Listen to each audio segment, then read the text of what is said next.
అశోచాన్ అన్వశోచస్త్వం ప్రజ్ఞావాదం చ భాషసే గతాసూన గతాసూంశ్చ నానుశోచంతి పండిత.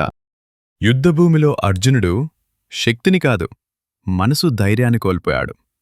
అప్పుడు శ్రీకృష్ణుడు చెప్పిన మొదటి మాట ఇదే: నీవు శోకించాల్సిన అవసరం లేని విషయాలకి శోకిస్తున్నావు. ఈ మాట మన రోజువారీ జీవితానికి అచ్చంగా సరిపోతుంది. చిన్న తప్పు జరిగితే మనం మనల్ని మనమే తప్పుబడతాం. ఒక ఫలితం రాకపోతే ఆత్మవిశ్వాసం తగ్గిపోతుంది. భవిష్యత్తు గురించి ముందే భయపడుతూ ఈరోజు శాంతిని కోల్పోతాం.